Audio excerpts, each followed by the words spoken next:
Europe is a nice place with some really great people, but man, do we love to throw things away.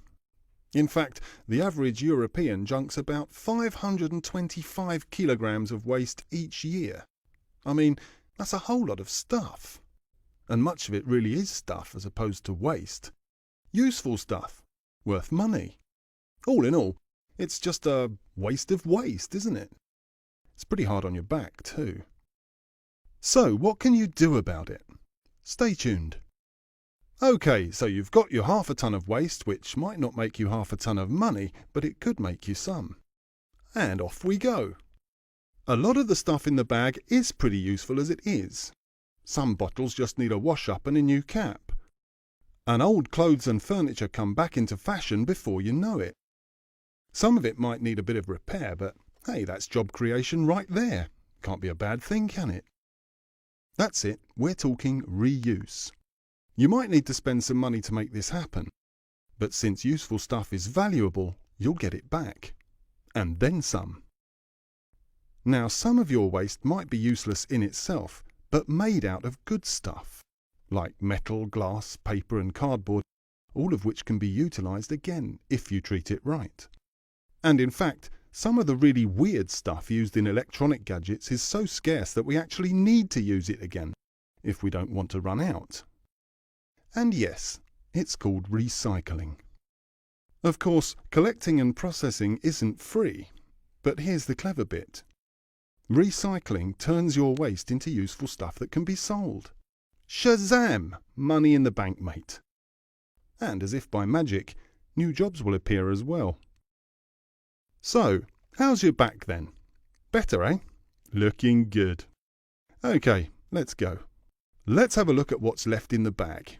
Food leftovers, used cooking oil, some wooden paper, lots of plastic and smelly stuff like cat litter and used diapers that sadly can't be reused or recycled. Or can it?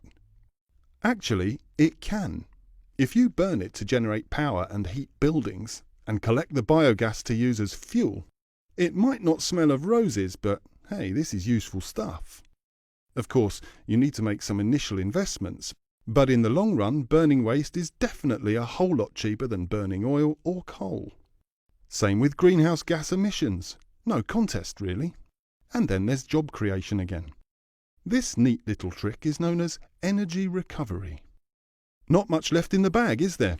A whole lot less than half a ton, that's for sure. Time to get rid of what's left at that place we all know and hate as the dump. Sadly, it can't be avoided completely. Some waste is simply useless and won't even burn. Ah well. Of course, you don't want poisons lying about, so harmful stuff needs to be securely destroyed or stored out of harm's way. Safety first, of course. And there's job opportunities there as well. But hang on a second. Do you really need to create that much waste to begin with? Come on, it's half a ton for crying out loud. Of course you don't. We could all begin by actually eating the food we produce. Today, half of it goes into the bin somewhere along the line. I mean, that's just wrong. Another good idea is to steer clear of disposable containers and packaging. And why not try reading the paper online instead of on paper? And so on. The trick is to reduce the amount of stuff you throw away in the first place. So there you have it. And you know, the cool thing is that all this is being done all over Europe as we, or rather I, speak. For instance, in Norrköping, Sweden, 4 local fuel and power companies literally live off each other's waste. The stuff that one company discards becomes the next one's raw material. And round it goes. Brilliant.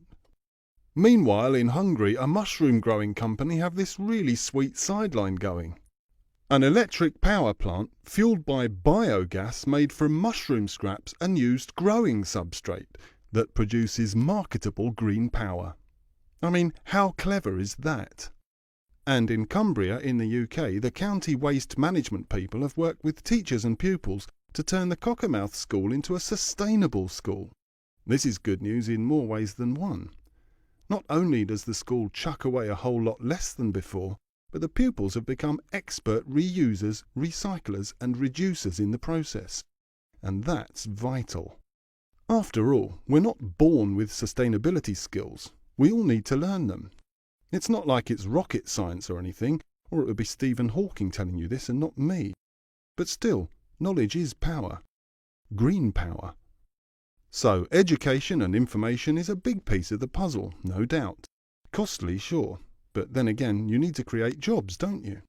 I mean, let's face it, wasting your waste is such a waste.